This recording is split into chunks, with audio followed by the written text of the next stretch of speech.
Aujourd'hui, je voulais vous parler du Racing Club de Lens et de la charnière Kevin Danso, Abdoukodir Koussanov. Pourquoi? Parce qu'ils sont très performants et que Lens est une défense très performante depuis le début de la saison. On va le voir avec tout simplement les XG, les XG concédés, les buts encaissés. Lens est donc 7ème de Ligue 1 ici sur FBRF après 14 journées. Une 7ème place au total, mais une 3ème place si on prend... Une 2ème place même, si on prend le nombre de buts encaissés. Ils sont à égalité avec Monaco, juste derrière le Paris Saint-Germain, avec 12 buts encaissés.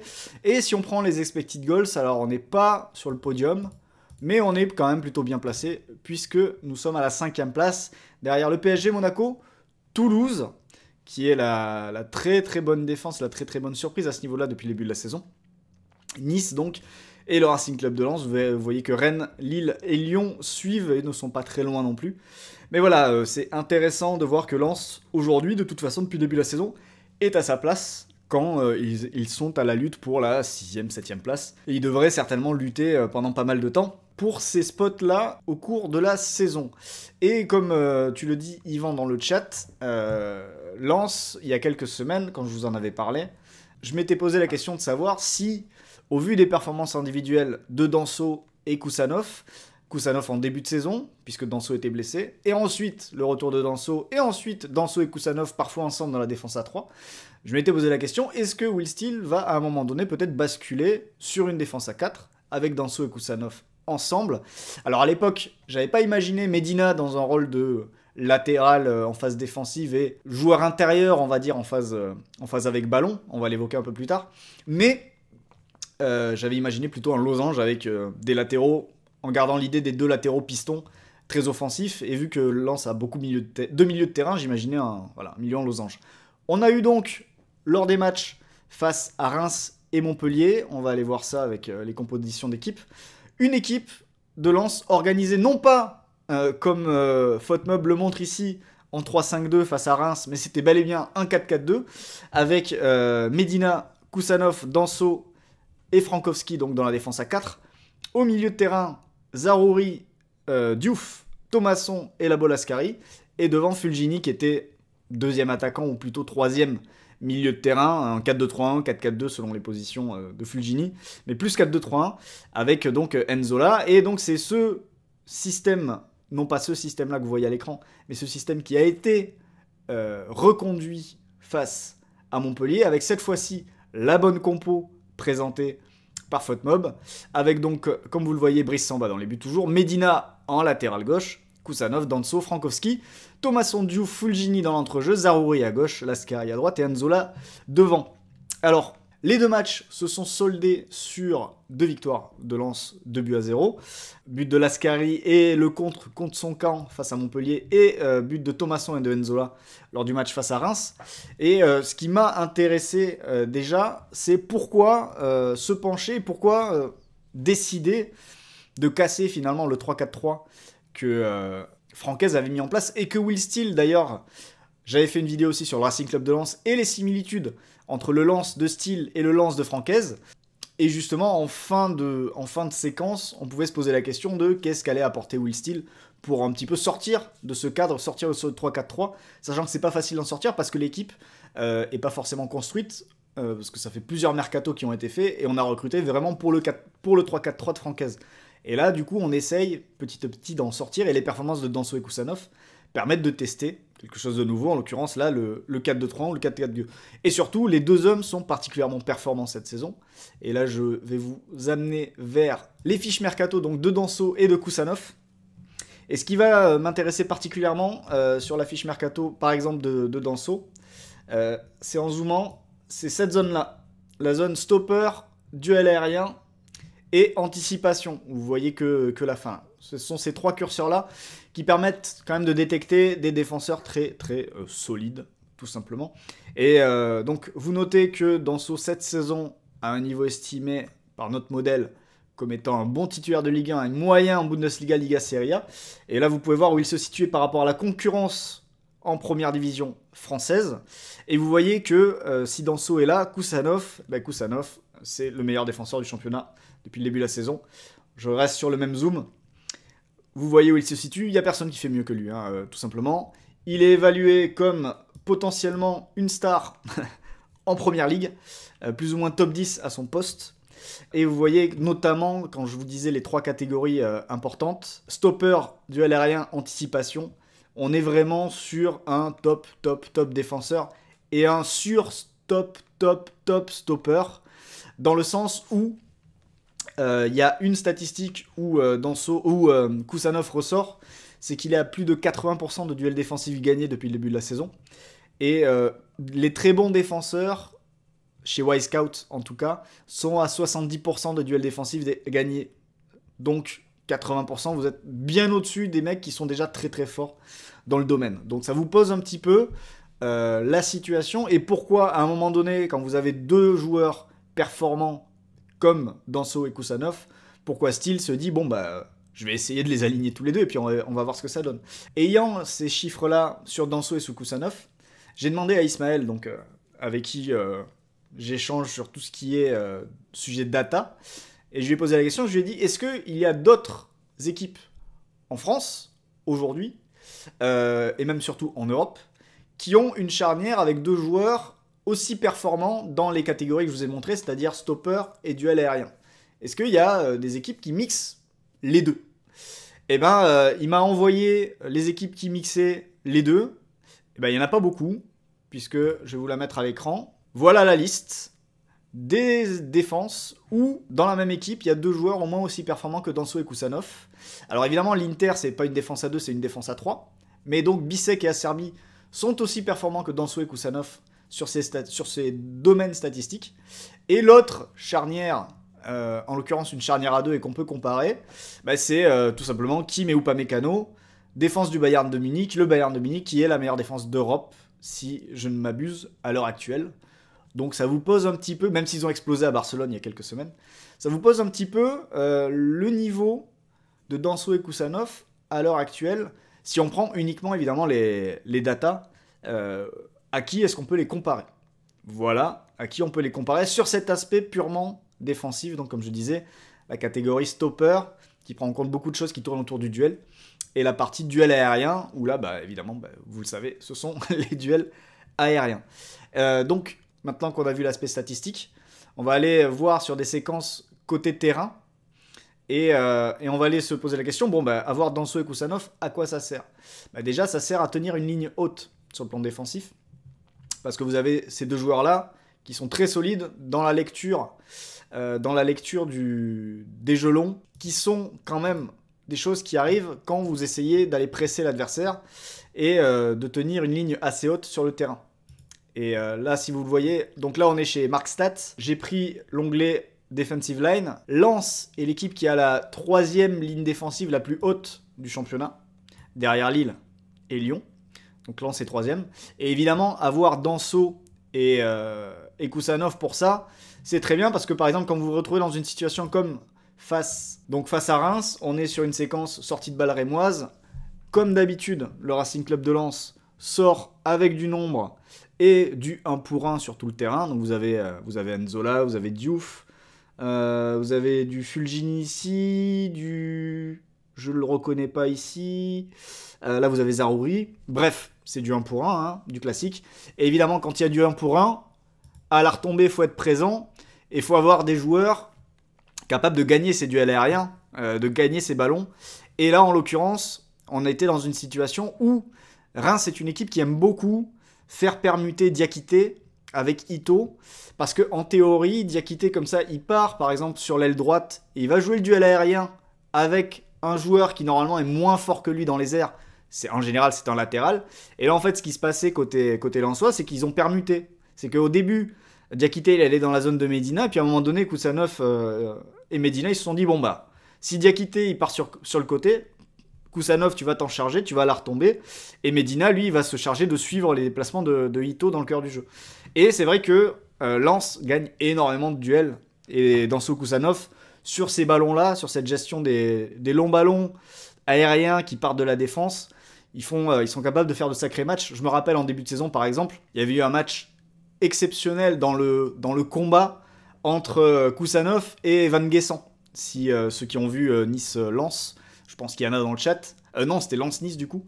Il y avait eu une grosse bagarre entre les deux joueurs pendant une bonne partie du match. Ça avait un petit peu animé la rencontre parce que c'était un petit peu fermé quand même, on va pas se le cacher.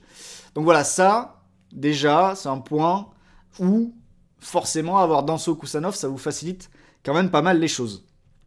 Mais ensuite, on a aussi des situations, et ça c'est des situations qu'on a surtout vues face à Montpellier, ici, où là, on avait une équipe de Lens en position offensive, souvent installée dans la moitié de terrain montpelliéraine, et Montpellier qui, certes, est en grosse difficulté cette saison, mais a quand même 2 joueurs avec Nordin et avec Nordin ici et Altamari là, 2 joueurs qui sont quand même très dangereux en transition. Et là-dessus, ouais, ça reste quand même un sacré, un petit chantier de devoir les gérer. Et Danso et Kusanov, justement, sur ce match, ont fait beaucoup pour les gérer et pour annihiler des situations qui, dans d'autres situations, auraient été beaucoup plus dangereuses. Je pense qu'il n'y a pas toutes les charnières qui auraient pu rattraper ce qu'ils ont rattrapé face à Montpellier. Et donc bah là, par exemple, on est sur une situation de perte de balle et on voit déjà que les deux n'ont pas peur de rester au contact parce que justement leur vitesse fait que ils n'ont pas besoin de se dire bon par rapport à Nordin, il faut que je lui laisse 10 mètres, il faut que je lui laisse 5 mètres parce que sinon je vais prendre un gaz. Il y a même une séquence en première mi-temps, j'imagine que vous vous en rappelez si vous avez vu le match, où Kusanov part avec 3-4 mètres de retard sur Altamari et il arrive à le reprendre. Et je crois qu'ils le reprennent même à 2 avec Danso en même temps. Donc voilà, ça c'est une première séquence du match qui est intéressante. Et ce qui est intéressant chez les 2 joueurs, là on voit une séquence avec Danso qui a accompagné Nordin. En fait c'est la suite de l'action, ça c'est le début. Et un peu plus tard dans l'action, parce que là en fait il y a, si mes souvenirs sont bons, il y a une sorte d'appui, remise et profondeur ensuite où ça lance Nordin. Et en fait, là où Danso et Kusanov sont très bons, c'est dans leur capacité à cadrer, donc défendre de grands espaces, comme tu le dis, Ras, dans le chat, mais savoir quand on cadre, quand on accompagne, quand est-ce qu'on peut intervenir, quand est-ce qu'on peut réduire la distance, à quel moment on peut accélérer, à quel moment on peut ralentir. Et ça, Danso et Kusanov sont extrêmement forts là-dessus. Et là, Danso, il accompagne, tout simplement. Alors là, je crois que Nordin essaye de rentrer à l'intérieur. Et là, Danso va faire petit, il va mettre l'épaule, là, tout simplement. Et il va le manger, en effet, Kiko, complètement. Et il va récupérer la balle sur cette séquence-là. Et en fait, leur vraie qualité, c'est ça. C'est connaître le bon moment pour quand est-ce que je peux réduire la distance, quand est-ce que je dois laisser un peu de champ pour pas me faire éliminer trop facilement. Et on va le voir sur les séquences suivantes. Là aussi, il y avait une séquence, vous vous dites, bon, là, c'est compliqué à gérer. Quand même un 3 contre 2, qui va être très mal joué par les Montpelliérains. Mais ça permet aussi de constater, par exemple, que sur une séquence comme ça, défendre, c'est faire des choix. Défendre, c'est savoir faire des choix. Là, par exemple, ici, donc, on a Nordin, on a Altamari sur le côté, on a Savanier qui se pointe de l'autre côté. Qu'est-ce qu'on fait dans une situation pareille? On va choisir la meilleure des solutions. On va essayer de trouver la meilleure possibilité. Et ce qui va se passer, c'est on essaie de ralentir au maximum le contre adverse, la vitesse. Et Kusanov, il décide de rester assez proche de Altamari parce que c'est le vrai danger qu'il soit lancé. Enfin, si Altamari est lancé, c'est très dangereux dans l'espace. Donc il va rester à proximité pour empêcher la passe et contrôler la course. Danso, de son côté, il a jeté un petit coup d'œil, quelques dixièmes de seconde plus tôt, sur le positionnement de Savanier. Et là, Danso, son truc, ça va être de ne pas trop donner à l'intérieur pour ouvrir ce qui ouvrirait complètement la passe, donc de rester dans cette position intermédiaire, mais de venir fermer petit à petit, parce qu'évidemment, il ne faut pas laisser Nordin pouvoir filer plein axe vers le but. Donc tout ça pour continuer à jouer, en fait, sur le fait de ralentir le contre adverse. Et pourquoi c'est important de le ralentir? Parce que l'idée, c'est que chaque dixième, centième de seconde qu'ils arrivent à gagner pour ralentir le contre adverse, ça permet quoi? Ça permet de donner du temps à Medina et Andy Diouf, par exemple, qui sont en train de revenir très fort. Et d'ailleurs, sur cette séquence, ceux qui la reverront à l'occasion, sur ce repli défensif-là, Medina, il tape un sprint impressionnant pour revenir. Et du coup, là, la fin de la séquence, je ne l'ai pas mise, mais la fin de la séquence, c'est une mauvaise passe de Nordin qui décide quand même de jouer vers Altamari, alors que le jeu était sans doute vers Savanier. Mais là, justement, ça nous amène à un autre point où Danso et Kusanov sont très très forts, c'est leur capacité ensuite à très vite changer d'orientation, à très vite changer d'objectif en fait. C'est-à-dire que si, j'imagine, Nordin fait le choix non pas de jouer vers Altamari sur la fin de l'action, mais il décide de faire une passe vers Savanier, le positionnement de Danso va faire que la passe va pas être totalement vers le but pour que Savanier puisse la prendre et parte vers le but. La passe, elle va être... On va essayer de forcer au maximum qu'elle soit faite latéralement pour laisser du temps à Danso de se retourner et de foncer vers Savanier pour réduire la distance. Et ça, c'est une autre action que je voulais vous montrer. On est dans une situation aussi où on a deux joueurs qui aiment beaucoup le duel. Et parfois, il y a une zone qui peut s'agrandir entre les deux joueurs. C'est-à-dire que Danso, par exemple, là, il est sur Nordin. Et il va pas avoir peur, par exemple, si Nordin il part sur le côté ici, il va aller l'accompagner jusque là-bas. Et du coup, ça peut quand même bien étirer la distance entre Danso et Kusanov et du coup créer une brèche vraiment plein axe. Et là, ce qui est très important pour les Lensois, c'est que si cette brèche-là se crée entre Danso et Kusanov, pour peu que Kusanov ait un adversaire direct, par exemple, dans sa zone, il va laisser souvent cet espace s'agrandir. Et là, il y a une vraie zone à attaquer pour les adversaires. Là, c'est un petit peu ce qu'on voit. Alors, Nordin, là, il pourrait embarquer Danso un peu plus loin. Et là, on aurait, par exemple, un Savanier qui arrive et qui se projette. Du coup, là, c'est très important aussi que le reste du bloc lensois ne laisse pas Danso et Kusanov tout seuls. Et que les Diouf, les Thomasson, ou un peu plus tard, les El Ainaoui, qui a fait une très grosse entrée, j'ai trouvé, face à Montpellier. Très intéressant. Et notamment, pour venir combler cette brèche-là qui peut parfois s'ouvrir, donc, entre Danso, qui va aller serrer côté, et Kusanov, ou bien entre Kusanov qui va les serrer de l'autre côté, et Danso qui laisserait un petit peu d'espace pour couvrir l'axe. Donc ça c'est un point intéressant et un point qu'il faudra peut-être surveiller d'ailleurs, petite parenthèse, sur les prochains matchs de Lens et les prochains adversaires de Lens, est-ce qu'ils vont cibler ça. Et là toujours est-il que c'est pas totalement la séquence que je vous annonce, que je vous présente, mais là vous voyez que Diouf, il suit un joueur, là je crois qu'on a Thomasson qui laisse filer dans son dos, et du coup, vous voyez que ce joueur-là peut peut-être aller attaquer l'espace. Alors là, si Nordin avait un peu plus ouvert, il y aurait eu une vraie brèche. Là, en l'occurrence, ce qui va se passer, et c'est là où je vous parlais tout à l'heure du changement de statut. C'est-à-dire, on est défenseur, première étape, sur une transition adverse, on va cadrer le fameux recul-frein. On freine au maximum le contre adverse de manière à permettre le repli. Et puis à un moment donné, l'adversaire va changer une chose, c'est-à-dire le passeur qui jusqu'ici était en fixation va la donner à quelqu'un, et là forcément ça change mon statut, c'est qu'est-ce que je fais après. Et là ce qui va être intéressant ici, c'est avec Kusanov, ici donc, là vous avez Nordin, vous avez cette petite passe là, et là en fait Danso il va sortir ici sur le milieu de Montpellier qui s'était projeté, Danso il est sorti, il se fait éliminer, et du coup là on a un temps de passe où Kusanov doit changer de statut. Et donc là, Kusanov, si vous revoyez l'action pareil à vitesse réelle, là il va accélérer pour réduire au maximum la distance avant que Nordin contrôle son ballon. Et en fait, c'est au moment où Nordin va démarrer sa course que là Kusanov va à nouveau ralentir, ce que je vous disais, gérer la distance, savoir quand accélérer, quand ralentir, parce qu'évidemment, là vous avez des défenseurs par exemple, qui pourraient paniquer et qui vont se jeter, qui vont accélérer, et puis finalement ils vont arriver sur la zone du joueur, ils vont tout embarquer, ils vont tout arracher, et l'action est terminée. Ou alors vous avez des joueurs qui vont arriver, et l'action est terminée, ça fait carton rouge. Ou alors vous avez des joueurs qui vont arriver lancés, et puis en fait, Nordin, il va le voir, il va le sentir arriver, il va le sentir venir, Nordin, il va faire un petit crochet dans l'autre sens, il met le joueur dans le vent, et l'action aussi est terminée, il peut partir au but. Et là, ce qui est fort dans ce que sait faire Kusanov, comme tu le dis Yvan, c'est fort à son âge, c'est de savoir accélérer, ralentir au bon moment, ce qui fait que la fin de la séquence, on est sur une situation ici où il a réduit la distance et il arrive ensuite à emmener Nordin là où il veut à peu près, c'est-à-dire l'amener sur le côté et ne pas se faire embarquer dans un crochet, etc.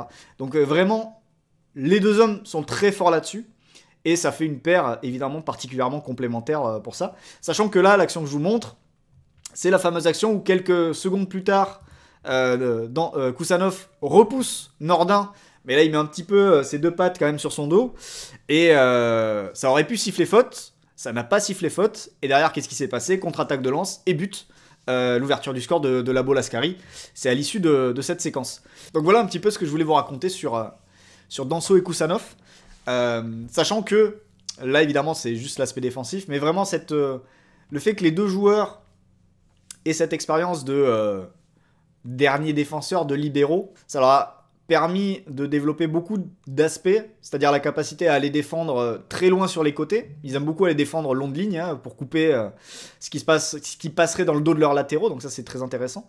Et cette capacité voilà, à défendre des situations d'urgence en sachant gérer la distance avec le défenseur, savoir aussi changer de vitesse, c'est-à-dire dès qu'on peut réduire la distance, on le fait en passant en sprint, et ensuite on arrive à décélérer au bon moment pour se retrouver à bonne distance, pour gérer son vis-à-vis, cadrer à nouveau et attendre d'orienter avant d'intervenir. Donc tout ça, c'est vraiment... Enfin moi, très fort, très très fort. J'ai pas grand-chose à dire de plus à part que c'est très très fort. Et évidemment, ça va être courtisé sur le mercato. Alors, pour Danso, il y a eu un départ avorté du côté de la Roma. Pour Kusanov, comme je vous disais, je pense qu'il va y avoir beaucoup de monde sur son dos dès cet hiver. Et ça va être intéressant de voir si ça reste ou pas, ou si cette charnière-là n'a plus que 2 matchs à vivre ensemble, puisqu'il leur reste la rencontre face à Auxerre, et le match de Coupe de France face au Paris Saint-Germain, le match de Coupe de France, qui justement, à mon avis, sera quelque chose de très intéressant, parce que là, je vous donnais l'exemple de Montpellier, où donc vous aviez Nordin et Altamari, qui étaient les deux Montpelliérains devant, mais il y a le PSG, si... Alors, ça va dépendre du choix de Luis Enrique, bien sûr. Si le PSG joue toujours sans numéro 9, ça va être intéressant de voir comment Danso et Kusanov vont se comporter dans une situation où ils n'ont pas d'adversaire direct. Parce que là, il y avait Nordin, il y avait Altamari. Quand il y en a un, souvent ils se partagent le travail, il y en a un qui prend le 9 et l'autre peut parfois sortir. D'ailleurs, sur le 10, c'est ce qu'on avait vu sur le match face à Reims, avec Mounetzi qui peut sortir. Et du coup, oui, face au Paris Saint-Germain, ça va être intéressant de voir si le PSG joue sans 9, comment Danso et Kusanov vont gérer, parce que ce sont deux joueurs qui aiment beaucoup le duel, mais qu'est-ce qui se passe s'ils n'ont pas de duel? Voilà. Donc voilà la petite question. Ça sera intéressant à voir, et peut-être d'ailleurs qu'on le verra en palette, parce qu'il se pourrait que la Coupe de France y ait quelques petits passe-droits pour pouvoir utiliser des images qui bougent. Donc peut-être qu'on se fera le débrief du match de Danso et Kusanov ensemble bientôt sur la chaîne et en stream. Voilà. Donc à suivre, à bientôt.